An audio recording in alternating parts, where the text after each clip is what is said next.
Bab 576. Batu spiritual tingkat kelima benar-benar hancur, formasinya menghilang, dan roh-roh yang bertarung juga menyebar menjadi kabut dan menghilang ketika angin meniup mereka. Sui Qingyu melihat Jun Jiu mengerutkan kening dan menatap pecahan itu, berpikir bahwa Jun Jiu merasa kasihan pada batu roh itu. Dia segera berjalan mendekat dan mengangkat tangannya untuk menepuk bahu Jun Jiu. Namun sebelum dia menyentuh bahunya, Jun Jiu berbalik dengan wajah dingin.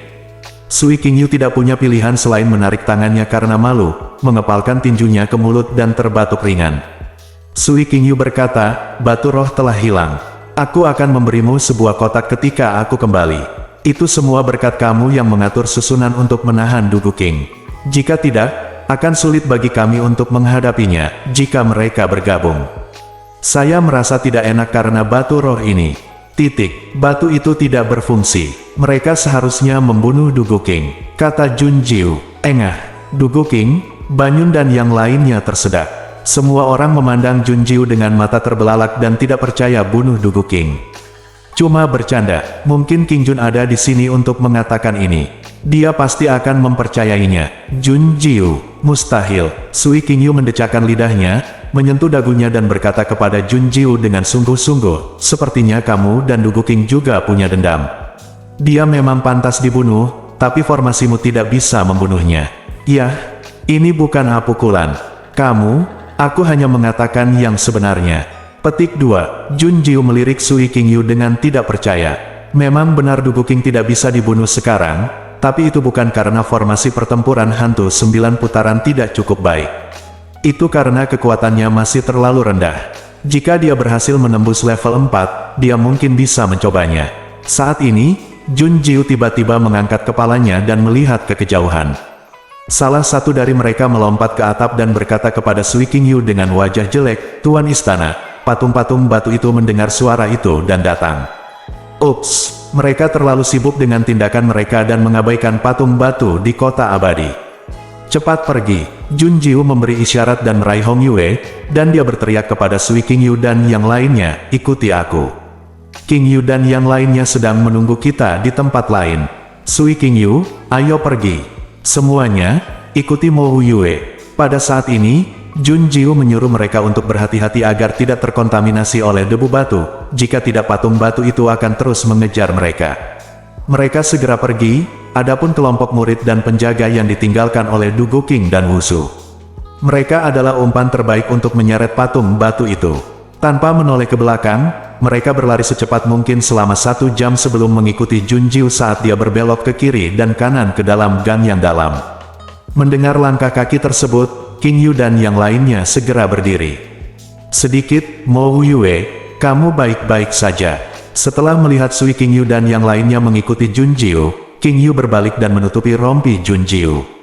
Namun, Sui Qingyu dan yang lainnya tidak memperhatikan, mereka berhenti dan bersandar di dinding, terengah-engah, melihat ke belakang untuk melihat apakah patung batu itu berhasil menyusul mereka. Setelah dipastikan tidak, di sini aman.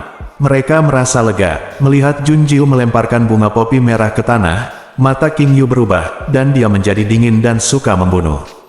Popi merah, menangkap popi merah. Mu Jingyuan dan Fu Linzan terkejut, jijik dan dipenuhi kebencian. Bagi mereka, candu merah itu ibarat tikus di selokan yang bau, penuh bau amis, dan banyak air busuk di perutnya, bergelantungan. Tanpa disadari, saya akhirnya menangkapnya hari ini dan bisa mengakhirinya. Meskipun mereka ingin segera mengambil tindakan, Qingyu dan yang lainnya menunggu Jun Jiu berbicara terlebih dahulu. Jun Jiu tersenyum pada mereka. Dia berbalik untuk melihat Sui Qingyu, Banyun dan yang lainnya. Jun Jiu berkata, "Kami memiliki beberapa masalah pribadi untuk diselesaikan. Silakan minggir, Master Sui." Petik 2. "Tidak bisakah saya mendengarkan, Sui King?" Sui Qingyu bertanya dengan rasa ingin tahu. "Apakah istana Master Sui tahu bahwa rasa ingin tahu membunuh kucing?" Nada suara Jun Jiu dingin, ditambah dengan matanya yang dingin. Dan tatapan Qingyu dan orang lain di belakangnya, tubuh Master Istana Air sedikit menegang. Dia terbatuk kering dan melambaikan tangannya. "Kalian luangkan waktu untuk menanganinya, dia." "Ban Yun, Wang Qiong, ayo keluar dan menunggu." Petik 2. Sui Qingyu menarik napas. Kapan Jun Jiu menjadi sekejam King Jun? Dia jelas hanya guru spiritual hebat tingkat ketiga, jadi dia, raja spiritual, tidak perlu takut padanya. Sui Qingyu berpikir sejenak, aku menemukan alasannya sendiri. Mungkin karena dia takut Junjiu akan mengaktifkan racun di tubuhnya terlebih dahulu. Ya, itulah alasannya. Hanya Junjiu dan yang lainnya yang tersisa di gang. Mereka semua berbalik, mata dingin mereka tertuju pada Hong Ying. Ketika Hong Ying ditangkap oleh roh perang dan dibawa ke sisi Junjiu, dia pingsan karena ketakutan. Junjiu menatap Hong Ying dengan darah dingin matanya. Dia mengambil 2 daun perak dengan ujung jarinya. Daun perak itu berada jauh di antara jari-jarinya. Dimasukkan dalam-dalam ke telapak tangan Hong Yue, memakukannya ke tanah dan membangunkannya. Kesakitan, Hong Ying terbangun sambil berteriak. Saat dia melihat Junjiu dan yang lainnya, ekspresinya sangat mengerikan dan sulit dipercaya. Hong Ying berteriak, "Di mana penguasa istana? Tuhan, selamatkan aku. Jika kamu berteriak lagi, aku akan memotong lidahmu." Kata-kata dingin Junjiu berhasil membungkam Hong Ying. Junjiu melanjutkan, "Jangan mengandalkan Du Guqing. Dia tidak akan datang untuk menyelamatkan anak terlantar yang tidak berguna." Petik 2. Tidak, dia berbohong padanya. Itu tidak benar. Hong Yue menggelengkan kepalanya seperti mainan. Dia ingin menarik tangannya dan melarikan diri, tetapi daun perak ramping itu dimasukkan sangat dalam. Selain itu, dia sudah serius terluka dan diracun. Seperti ikan di papan lengket, tidak peduli seberapa keras Anda melompat, Anda tidak dapat melarikan diri dari tempat kecil ini. Mengetahui bahwa dia tidak dapat melarikan diri, Hong Yao ketakutan dan berani mengancam Junjiu dan yang lainnya dengan ganas. Dia membuka mulutnya, "Aku menasihatimu yang terbaik. Biarkan aku pergi, jika tidak, begitu aku melarikan diri, aku akan mengejarmu sampai ke ujung bumi dan membuatmu tidak dapat bertahan. Atau mati." Hahaha. Qingyu tertawa, "Melarikan diri? Apakah kamu pikir kamu masih bisa melarikan diri?" Petik 2. "Qingyu, mengapa kamu tertawa? Jika aku memberitahumu apa yang terjadi pada adik perempuan juniormu, apakah kamu masih bisa tertawa? Aku khawatir kamu harus menangis." Hong Yao berkata dengan kejam, wajahnya berubah dan galak. Qingyu tertegun dan menatap Junjiu dengan cemberut. Apa yang telah terjadi? Semua orang juga melihat ke atas. Ekspresi Hong Yue dan kedengkian dalam kata-katanya membuat mereka gemetar ketakutan. "Aku ingin bertanya, tapi aku tidak berani bertanya langsung pada Junjiu."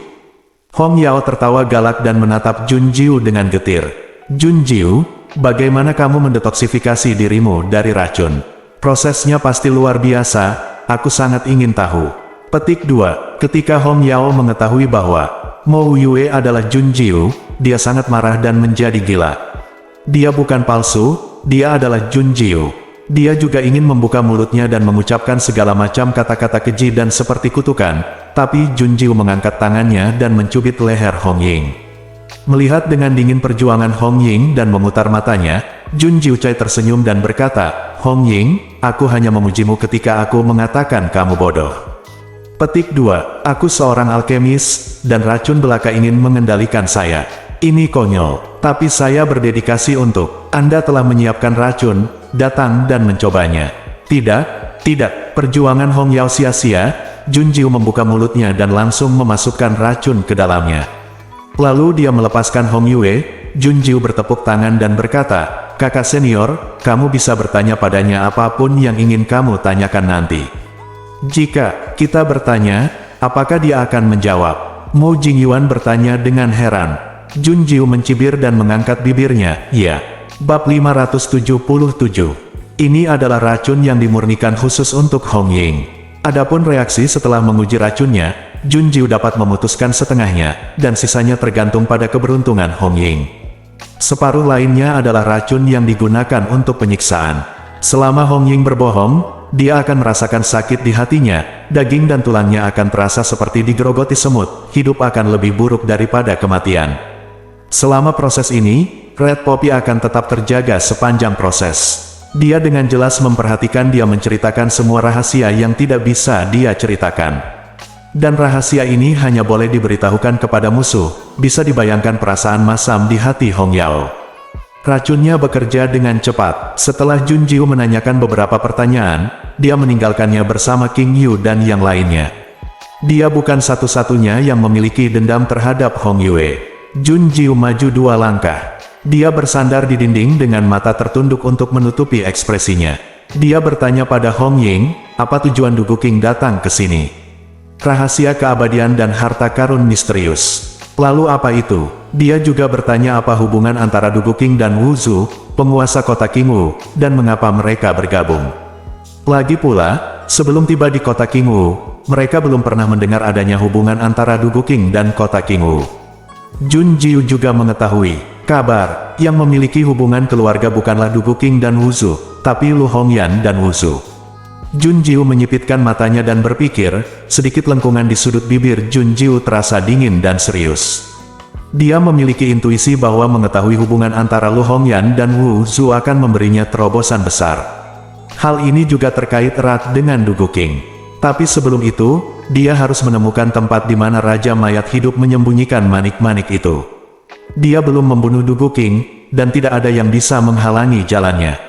Adik kecil, King Yu datang. Wajahnya pucat dan suram, dan seluruh tubuhnya memancarkan aura hitam yang mematikan. Saat dia menatap Jun Jiu, awan tiba-tiba berubah cerah. King Yu menggerakkan sudut mulutnya. Kami sudah selesai bertanya, dan aku ingin bertanya padamu apa yang harus dilakukan dengan Hong Yao. Membunuhnya akan terlalu mudah baginya. Petik 2. Hong Yao telah melakukan banyak hal jahat dan pantas mati. Tapi terlalu mudah untuk membunuhnya. Mau tak mau dia merasa pantang menyerah terhadap mereka yang mati di tangannya. Setelah memikirkannya, mereka semua berencana bertanya pada Jun Jiu. Apapun keputusan yang diambil Jun Jiu, mereka akan mendukung dan mempercayainya tanpa syarat. Mendengar ini, Jun Jiu kembali dan berdiri di depan Hong Yue. Dia mengangkat alisnya dan memandang Hong Ying, lalu berkata, kita tidak perlu melakukan apapun, nasibnya sudah terungkap. Petik 2. Fu Linzan bingung, apa? Di mana itu? Apakah itu racun? Pendapat cerdas Mu Jing Yuan tajam. Dia segera memikirkan apa yang baru saja dikatakan Jun Jiu. Hong Yue adalah orang pertama yang menguji racunnya, dan konsekuensinya masih belum pasti. Dia langsung menatap langsung ke arah Hong Yu. Apa yang akan terjadi padanya? Bagian beracun dari racun itu sudah mulai berlaku. Saya melihat bunga popi merah dimulai dari kaki, kulitnya masih memborok dan terkelupas, prosesnya sangat lambat, dan perlahan menyebar seperti tubuh bunga popi merah dengan kecepatan siput. Dengan kecepatan saat ini, diperkirakan butuh 10,5 hari untuk mati. Racun yang menyayat hati menyebar ke pikirannya, dan Hong Yao membuka mulutnya untuk berteriak. Fiu! Jun Jiu menunjuk ke arah cahaya dingin yang lewat. Darah muncrat, dan separuh lidahnya mendarat di wajah Hong Yao Pian. Dia menatap lidahnya dengan mata terbelalak ngeri dan membuka mulut untuk berteriak. Namun, tanpa lidahnya, dia tidak bisa mengeluarkan suara sama sekali. Jun Jiu menatapnya dengan dingin. Dia berkata, apakah kamu paling suka menyiksa orang? Sekarang saya akan membiarkan kamu merasakan bagaimana rasanya menyiksa orang. Hong Yue melolong tanpa suara, dia ingin menyeka lehernya dengan pisau saat ini. Nyeri, itu menyakitkan. Red Poppy belum pernah merasakan sakit seperti itu. Dulu, saat dia suka menyiksa orang, dia hanya merasakan kenikmatan mesum saat melihat rasa sakit di wajah mereka. Tapi sekarang hal itu menimpanya, Hong Yao menjerit tanpa suara dan menanggungnya sepanjang hidupnya. Adegan itu cukup berdarah dan kejam. Tapi baik King Yu maupun Mu Jing Yuan tidak mengalihkan pandangan mereka. Ini adalah balasan yang pantas diterima Hong Ye. Jun Jiu mengangkat kepalanya dan melirik tidak jauh. Sui King Yu mengintip kepalanya beberapa kali, seolah ingin mendesak mereka, tetapi dia tidak datang untuk mengganggu mereka. Jun Jiu berkata, ayo pergi. Pergi begitu saja, tidak ada yang akan datang menyelamatkannya, kata Bi Yue cemas. Seandainya Dugu King dan yang lainnya ada di sini, mereka menyelamatkan Hong Yue. Bukankah itu hanya membuang-buang usaha? Jun Jiu tidak perlu berbicara. King Yu membusungkan dadanya dengan bangga dan berkata sambil tersenyum, jangan khawatir. Adik perempuanku adalah Jun Jiu, tangan suci. Ramuannya tidak ada bandingannya oleh siapapun, dan racunnya sama. Tak seorang pun kecuali dia yang bisa mencobanya, batalkan. Hong Yao pasti akan mati. Petik 2, ya, tidak ada yang bisa menyelamatkannya. Dia tidak layak bagi siapapun untuk menyelamatkannya, kata Fu Linzan sinis. Jun Jiu tidak menjawab, dia langsung berjalan keluar gang. Apa yang mereka katakan itu benar. Tidak ada yang bisa menyelamatkan Poppy Merah. Mereka berjalan keluar gang dan meninggalkan halaman belakang, tergeletak di tanah, wajahnya sangat bengkok sehingga mustahil untuk mengenali wujud manusia. Dia meratap tanpa suara sampai dia mati, mungkin tidak ada yang akan mendengarnya. Namun, Red Poppy mungkin bisa berdoa. Dia ditemukan oleh patung batu, dan dia menamparnya sampai mati untuk mendapatkan kelegaan. Saat Sui Qingyu menunggu Jun Jiu dan yang lainnya, dia melihat ke belakang. Di mana wanita itu? Sudah terpecahkan. Tuan Istana Air, tolong keluarkan kotak pantom Sound Phoenix. Aku memerlukannya untuk menemukan pintu masuk tersembunyi ke kota abadi. Jun Jiu menatap Sui Qingyu dan berkata. Sui Qingyu tercengang saat mendengar ini, pintu masuk tersembunyi ke kota abadi. Apakah ada pintu masuk tersembunyi ke kota abadi? Setelah memikirkannya, Sui Qingyu mengeluarkan Phantom Sound Phoenix Box. Anehnya, setelah Phantom Phoenix Box tiba di kota abadi, ia tidak lagi memimpin. Sui Qingyu mencoba banyak metode, tetapi tidak ada tanggapan. Melihat Jun Jiu lagi, Sui Qingyu tidak bisa tidak berharap akan ada reaksi. Bagaimanapun juga, dia luar biasa. Dialah yang memainkan seruling agar kotak Phantom Phoenix menunjukkan jalannya. Sekarang kalau dipikir-pikir, sepertinya ketika kotak Phantom Phoenix bereaksi, Jun Jiu lah yang berada di sisinya. Apa prinsipnya? Sui Qingyu segera mengetahuinya. Dia melihat Jun Jiu mengeluarkan suara pantom, meletakkannya di bibirnya dan meniupkan nada sederhana. Phantom Phoenix Box yang awalnya sunyi dan tidak responsif langsung bereaksi ketika mendengar suara seruling. Di tengah suara mendengung, kotak hantu Phoenix berputar selapis demi selapis, dan akhirnya kepala burung Phoenix di atasnya menghadap ke satu arah. Fiu! Burung Phoenix berkicau, dan cahaya serta bayangan burung Phoenix yang berwarna merah menyala dan indah. Berkibar keluar dari ukiran burung Phoenix. Ia berkicau dan terbang ke arah itu, sepertinya membimbing mereka. Di saat yang sama, teriakan burung Phoenix terdengar. Tersembunyi di kota abadi, pria berbaju hitam menatap dengan murung ke beberapa orang yang terperangkap di istana abadi. Tiba-tiba, dia seperti mendengar teriakan burung Phoenix, ekspresinya berubah drastis, dan dia menarik nafas. Mereka juga menemukan pintu masuk ke istana abadi. Kelompok orang ini harus ditangani sebelum mereka datang. Pria berbaju hitam itu memelototi orang yang paling sulit di antara kerumunan dengan tatapan tajam dan marah, membuatnya merasa berbahaya. Itu adalah seorang pemuda pertapa dan seperti peri, berdiri di sana seperti lukisan, terlalu indah untuk dilihat. Tapi melihat pria berbaju hitam itu, dia mengertakkan gigi karena marah. Dari mana datangnya monster kecil ini?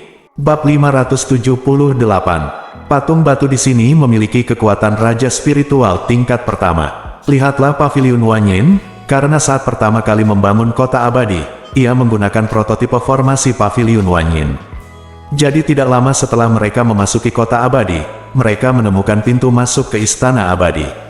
Namun, di bawah pengejaran patung batu di sini, hanya Qin Zilu dan Zuer yang tersisa di Pavilion Wanyin. Ada juga seorang murid yang bersembunyi di bawah formasi ritme Qin Zilu untuk bertahan hidup dan bukan merupakan ancaman. Namun di sisi lain, pria berbaju hitam itu mengertakkan gigi. Kedua orang ini, yang satu adalah petapa dan abadi, dan yang lainnya sedingin patung es. Berbeda dengan Pavilion Wanyin, dia berinisiatif mengelabui mereka agar masuk ke istana abadi. Tidak, tepatnya, targetnya adalah Mo Yue. Patung batu dengan kekuatan raja spiritual tingkat pertama mendatanginya, tetapi dihancurkan menjadi bubuk batu bahkan tanpa menyentuh ujung pakaian Mo Yue. Fu Lin Xuang, yang bersamanya, berada di luar bertarung melawan patung batu itu. Jika dia tidak bisa mengalahkannya, dia akan mundur ke sisi Mo Yue. Setelah mendapatkan kembali nafasnya, dia bergegas keluar dan terus bergulat dengan patung batu itu. Sepertinya dia tidak dalam bahaya sama sekali. Sebaliknya, dia menggunakan patung batu itu sebagai rekan tanding. Pria berbaju hitam itu sangat marah. Beberapa kali dia mau tidak mau ingin mengambil tindakan sendiri, tetapi mengingat kekuatan King Jun yang tidak diketahui, pria berbaju hitam menahan diri. Tunggu, setelah menangkap anak bernama Mo Yue di luar dan mengambil tubuhnya, kekuatannya meningkat pesat. Kalau begitu kita akan menghadapi penjahat ini, monster kecil. Ketika saatnya tiba, dia tidak perlu lagi menggunakan tubuh yang tidak patuh ini. Pria berbaju hitam itu mengepalkan tangannya tak terkendali. Melihat ini, pria berbaju hitam itu tertawa. Serahkan perlawanan, kamu tidak bisa lepas dari genggamanku. Tangan yang terkepal bergetar, tampaknya sedang meronta, namun lambat laun kekuatan perjuangannya melemah, dan akhirnya ia melepaskannya dan kendali diambil alih oleh pria berbaju hitam itu lagi. Pria berbaju hitam sama sekali tidak peduli dengan reaksi ini. Dia menemukan tubuh yang sempurna. Sekarang aku hanya ingin mendapatkannya. Mendesis. Tiba-tiba rasa dingin menjalari tubuhnya, dan pria berbaju hitam itu menatap dengan ngeri. Dia melihat Mo Yue melihat di mana dia berada dengan rasa jijik yang dingin. Pria berbaju hitam itu kaget, bagaimana mungkin? Apakah dia menemukannya? Mustahil. King Jun, bukankah kita akan menemukannya? Fu Linzan kembali. Pakaiannya sudah basah oleh keringat. Dadanya naik dan turun dengan cepat, dan dia tersentak dan bertanya pada Mo Yue. Dia terkejut. Mo Yue dan Jun Jiu selalu keluar masuk tempat yang sama. Anda bisa tahu kapan dia berubah menjadi King Jun dan datang untuk menemani Jun Jiu secara khusus. Tapi kenapa Mo Yue tetap di sini dan tidak keluar kali ini? Terjebak. Fu Linzan tidak mempercayainya. Meskipun dia tidak tahu apa kekuatan Mo Yue, dia yakin Mo Yue ingin pergi, dan dia tidak bisa terjebak di sini. Bukankah dia khawatir Jun Jiu dalam bahaya? Mata Fu Linzan yang dingin dan bingung menatapnya terlalu lama. Mo Yue membuang muka dan berkata, dia akan datang ke sini juga. Cepat atau lambat Jun Jiu akan datang, dia bisa menunggu di sini saja. Khawatir tentang bahaya, dengan Yinling di sisinya, dia bisa mengetahui situasi Jun Jiu kapan saja. Terlebih lagi, dia sudah ada di sini. Mereka ada di sini. Mo Yue melihat keluar istana abadi. Pilar-pilar hitam menopang kubah tinggi istana abadi. Gerbangnya terbuat dari batu yang tebal dan keras. Pintu batu itu tetap tertutup rapat, menjebak mereka di istana mayat hidup. Tapi saat ini, pintu batu terbuka dengan keras. Zuer berteriak, kakak laki-laki, gerbang batu terbuka. Cepat pergi. Qin Zilu segera membawa Zuer dan yang lainnya mundur. Namun, beberapa patung batu segera berhenti di depan mereka, dan mereka semua mengambil tindakan untuk memaksa mereka mundur. Murid lain terlambat untuk mundur dan diinjak-injak oleh patung batu. Pearl sangat ketakutan. Berteriak ketakutan dan membeku di tempat. Untungnya, Qin Zilu meraih kerah lehernya dan menariknya ke belakang. Jika tidak, Zuer akan menjadi yang berikutnya. Qin Zilu terlihat sangat jelek.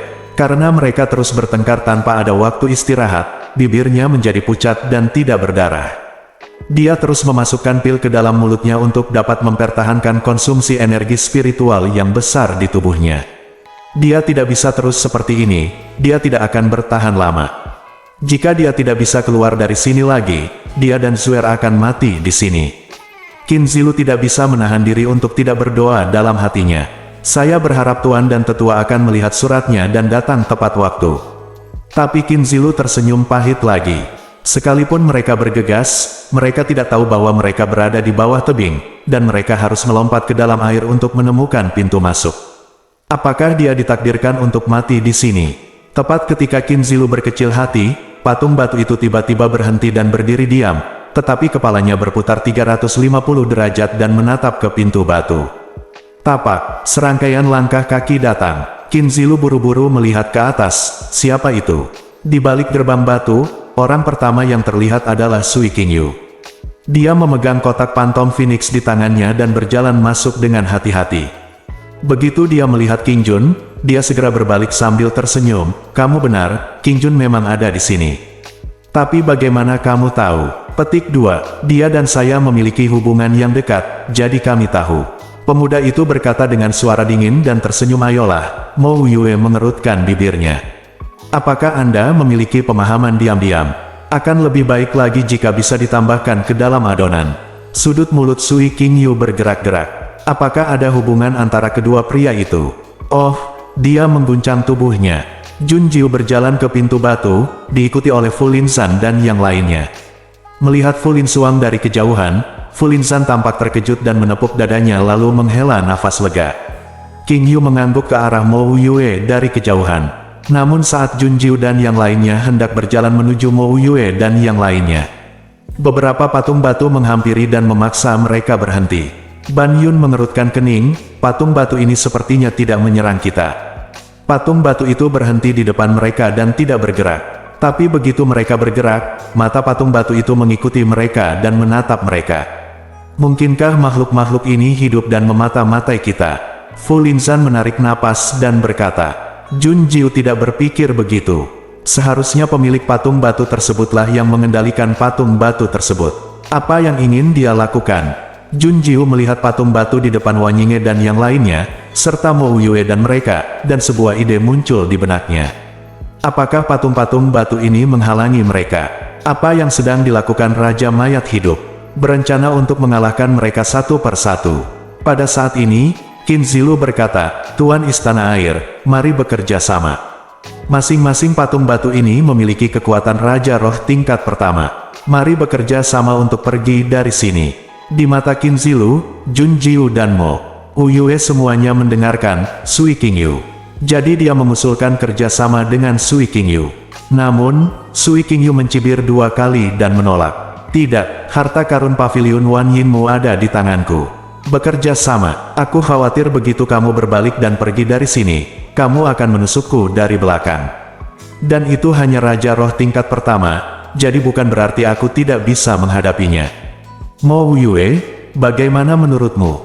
Tanda tanya, benar, ya, Jun Jiu mengangguk, kalau begitu patung batu ini akan diserahkan kepadamu, Tuan Istana Air. Tunggu, Sui Qingyu membuka matanya lebar-lebar, ini berbeda dari yang dia bayangkan. Subteksnya adalah dia dan Qing Jun masih di sana, bukan karena dia ingin mengurusnya sendiri. Kali ini, langkah kaki terdengar lagi dari luar pintu batu. Dugu Qing, Wu Zu dan Wu Ziling masuk. Pria berbaju hitam itu tersenyum galak, semuanya ada di sini. Bab 579. Mo Wu Yue, dia mengertakkan giginya 2 kali, ingin menerkamnya dan memotongnya menjadi beberapa bagian. Jun Jiu dan Mo Yue mengangkat alis dan memandang mereka, tentu saja mereka tahu siapa yang mereka panggil. Sudut mulut Mo Yue melengkung, sepertinya Xiao Jewer telah menipu kedua orang ini hingga menjadi gila. Uzu melangkah lurus ke arah Jun Jiu, dasar bajingan kecil, serahkan penawarnya. Setelah menyelamatkan Wu Ziling, dia menemukan bahwa dia tidak dapat mendetoksifikasi racun di Wu Ziling. Dan selama dia mencoba mengeluarkan racunnya, Wu Ziling akan muntah darah. Pada akhirnya, dia menemukan Dugu Qing, dan keduanya bekerja sama untuk memaksa racun di tubuh Wu Ziling ke tangan kirinya. Dengan cara ini, Wu Ziling bisa berjalan, tetapi dia tidak mungkin berbicara. Begitu dia membuka mulutnya, udara yang mereka segel di mulutnya dilepaskan, dan racunnya tidak bisa lagi disegel. Selain itu, dia harus meminum obat penawar untuk Wu Ziling sesegera mungkin. Jika tidak, jika racun menumpuk di dalam tubuh terlalu lama, tangan kiri Wu Ziling akan menjadi tidak berguna. Sekarang melihat Jun Jiu sebagai pelakunya, Wu Zu tidak bisa tenang sama sekali. Namun, dia gagal mencapai Jun Jiu, dan sebuah patung batu menghentikannya. Wu Zu mengambil tindakan tanpa melihat. Namun segera setelah itu, 3 patung batu mengelilinginya dari kiri dan kanan. Ayah, mata Wu Ziling membelalak cemas. Kemudian dia melihat ke arah Dugu Qing dan mengedipkan mata, meminta Dugu Qing untuk membantu Wu Zu. Namun, Dugu Qing mengabaikannya dan bahkan tidak memandangnya. Dugu Qing murung dan menatap Jun Jiu dengan kebencian. Sekarang kalian semua sudah ada di sini, saatnya saya mengumumkan peraturannya. Pada saat ini, suara serak dan kering datang dari segala arah, sehingga sulit untuk mengidentifikasi lokasi spesifik suara tersebut. Xiao Ying berjongkok di lengan baju Qing Yu. Dia mengangkat kepalanya dan membenturkan pergelangan tangan Qing Yu, berbisik, suara ini adalah Raja Mayat Hidup.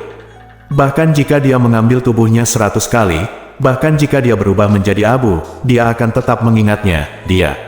Raja Mayat Hidup, ekspresi Qing Yu dan yang lainnya berubah.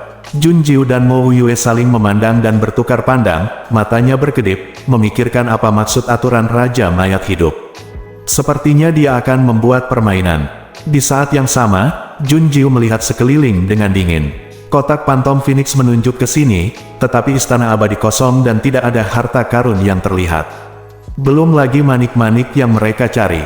Dia baru saja mengirim pesan ke Mo Yue dan tidak menemukan apapun.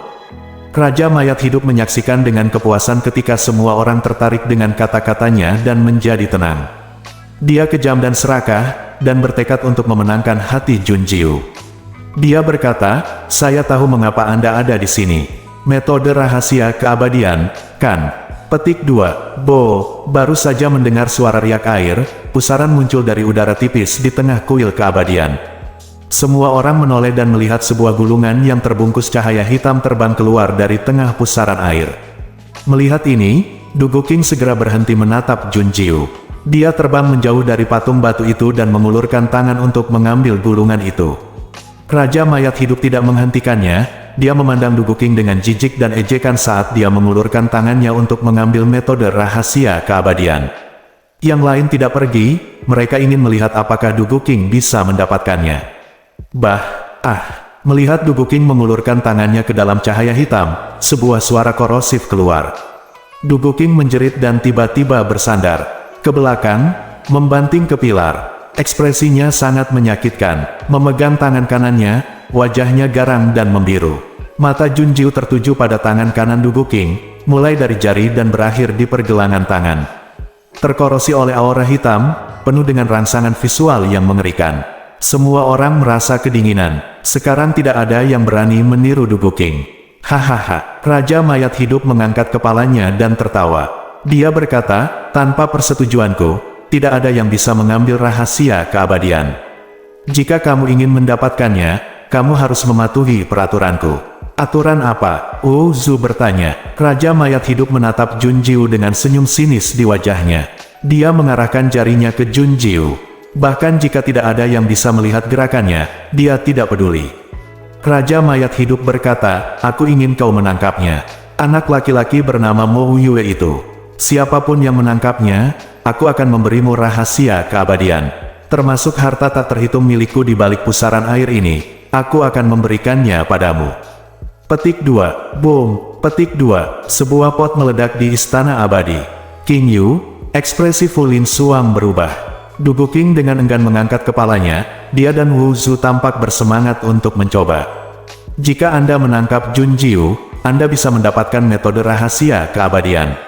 Sangat berharga, kakak laki-laki. Zuer juga memandang Qin Zilu dengan emosional. Qin Zilu menggelengkan kepalanya dan diam-diam mundur bersamanya. Qin Zilu merendahkan suaranya, jika kamu mau, kamu harus disuruh keluar dari sini. Kami tidak ingin terlibat. Zuer merasa sedikit kasihan, tapi dia tidak berani untuk tidak mendengarkan. Qin Zilu, lihatlah ke tengah istana abadi. Dugu King bangkit dari tanah, dia merobek ujung bajunya dan melingkarkan tangan kanannya di sekelilingnya, mengobati lukanya sebentar. Di antara mereka, matanya tertuju pada Junjiu. Zu, sebaliknya, mengedipkan mata dan menyuruh Wu Ziling untuk menyembunyikan dirinya dan tidak mempengaruhinya. Sambil menatap Junjiu dengan penuh semangat, dia berjalan ke arahnya. Melihat ini, Raja mayat hidup mencibir dan mendesak dengan nada yang lebih lembut, itu benar. Tangkap dia dan aku akan memberimu rahasia keabadian. Tangkap dia dengan cepat. Junjiu mengangkat alisnya. Saat melihat ini, jika Anda menangkapnya, Anda dapat menukarnya dengan metode rahasia keabadian. Tampaknya Raja mayat hidup tidak bisa menunggu lebih lama lagi. Dia tidak sabar untuk mengambil tubuhnya untuk mencapai tujuannya. Tapi dia pikir hanya dua orang ini yang bisa menangkapnya. Ini mengerikan. Wajah Sui Qingyu berubah sedikit muram. Dia tidak tahu mengapa Raja mayat hidup menyatakan bahwa dia ingin menangkap Junjiu. Yang dia tahu hanyalah dia tidak akan mengkhianati teman-temannya demi rahasia keabadian. Sui Qingyu memandang Junjiu dan berkata, apakah formasimu masih bisa digunakan? Aku akan bersamamu, sama seperti di luar. Kamu berurusan dengan Dugu King dan serahkan Wu Zu padaku. Ngomong-ngomong, kamu juga bisa membiarkan King, aku akan membantu kamu. Dengan King Jun di sini, Dugu King dan Wu Zu bukanlah ancaman. Ya, King Yu mengangguk, King Jun ada di sini. Mendengar ini, Fu Linzan, Mo Jingyuan dan Bi Yue semua memandang King Yu dan Sui Qingyu dengan aneh. Mengapa mereka begitu lega karena semuanya akan baik-baik saja saat King Jun ada di sini? Sui Qingyu melupakannya. King Yu sangat mempercayainya. Apakah dia melupakan keberadaan Mo Yue? Mo Yue keluar, King Jun mengambil alih. Pikiran Fu Linzan melayang sejenak. Junjiu memandang Mo Yue, Yang dan Fu Linsuang sedang berjalan ke arahnya. Entah apa yang disalahpahami oleh Raja mayat hidup, yang membuatnya bersemangat dan terus menyihir Mo Yu. Selama kamu menangkap Mo Yu, Aku akan mewariskan rahasia keabadian padamu, keluar. Mo Wuyu menegurnya dengan dingin. Gelombang udara yang tak terlihat itu seperti pedang tajam, menusuk langsung ke jantung Raja Mayat Hidup. Untuk sesaat, wajahnya memelintir kesakitan dan darah mengucur dari mulutnya. Raja Mayat Hidup sangat ketakutan. Kekuatan macam apa ini? Hanya omelan yang memiliki kekuatan yang sangat menakutkan. Karena terkejut, dia mendongak dan melihat Mo Wuyu berdiri di depan Jun Jiu. Dia dan Jun Jiu saling berpandangan, lalu menatap Dugu King dan Wuzu. Mo Wuyu, jika kamu ingin menangkapnya, kamu harus bertanya padaku dulu apakah aku setuju. Bab 580. Mendengar ini, Dugu King dan Wuzu tertawa. Wuzu memasang ekspresi sinis di wajahnya, hanya kamu yang ingin melindungiku. Dugu King juga menatap King Jun dengan sinis. Dia juga merupakan duri di sisinya. Meskipun dia tidak bisa membunuh Sui King Lian, dia tidak bisa menangkap Sui King Yu. Namun dia bisa membunuh King Jun untuk melampiaskan amarahnya dan membuat Sui King Lian patah hati. Sambil tersenyum galak, Dugu King berbicara dengan niat membunuh King Jun. Apakah menurutmu karena tuanmu adalah Sui King Lian, kamu bisa menekan tuan istana ini? Di usia yang begitu muda, rambutmu bahkan belum tumbuh. Kamu benar-benar berpikir kamu adalah seseorang. Apa, King Jun adalah murid Sui King Lian? Sui King Ying tercengang. Dia secara tidak sadar membalas dalam hatinya, mustahil. Dia tahu betapa kuatnya saudaranya, tidak peduli seberapa kuatnya dia. Bahkan jika dia adalah orang terkuat di istana Tai Huang, dia tidak bisa menjadi tuan King Jun. Dia dapat menjamin bahwa kekuatan King Jun lebih tinggi daripada kekuatan Sui King Lian. Mata Mo Wuyu berdarah dingin, dan lekukan sudut bibirnya menambahkan sedikit kejahatan. Dia mengaitkan jarinya dan berkata, apakah kamu tahu jika aku bisa melindunginya? Datang ke sini dan mencobanya. Petik 2. King Jun. Jun Jiu meraih tangan Mo Wuyu. Mo Wuyu berbalik dan menatap mata Jun Jiu. Yang terakhir menatapnya dengan heran dan penasaran, matanya seolah bertanya apakah dia benar-benar ingin mengambil tindakan. Mo Wuyu meraih tangan Jun Jiu, mengangkat bibirnya dan berkata, mereka semua menindas istriku, dan mereka menindasku. Bagaimana mungkin aku tidak mengambil tindakan? Mendengar ini, sudut bibir Jun Jiu melengkung. Setelah berpikir sejenak, dia menambahkan, kalau begitu jangan bunuh dia, biarkan dia tetap hidup untukku. Petik 2. Setelah mendengar percakapan antara Jun Jiu dan Mo Wuyu, Dugu King dan Wuzu hampir meledak amarahnya. Beraninya kedua bocah berambut kuning ini mengabaikan mereka. Mengapa kamu tidak membunuh mereka? Jangan melihat dirimu sendiri dalam lamunan. Dugu King dan Wuzu saling berpandangan, dan Dugu King berkata, ayo bersama. Aku akan membunuh anak itu, dan kamu pergi menangkap Mo Wuyu. Oke. Petik 2. Dugu King dan Wuzu bergegas bersama. Melihat ini, Sui King Yu ingin mengambil tindakan, tapi Jun Jiu mengangkat tangannya untuk menghentikannya. Sui King Yu memandangnya dengan bingung. Saat Anda bertemu dengan mata isyarat Jun Jiu, Anda tidak perlu mengambil tindakan, serahkan saja padanya. Sui King Yu memandang King Jun, tapi jarang berkata apa-apa, malah dia melambaikan tangannya pada Ban Yun dan yang lainnya untuk pergi. King Yu juga menghentikan Fu Linzan dan yang lainnya. Melihat pemandangan ini di depan mata mereka, Qin Zilu dan Zuer, yang bersembunyi, terkejut dan bingung. Apa yang mereka lakukan? Biarkan King Jun mati sia-sia, bentak. Saat itu, terdengar tamparan keras. Mereka mendengar suara itu dan melihat sekeliling, hanya untuk melihat Dugu King, yang bergegas di depan, diusir. Sisi kanan wajahnya tampak bengkak. Dia benar-benar ditampar wajahnya dan dicambuk.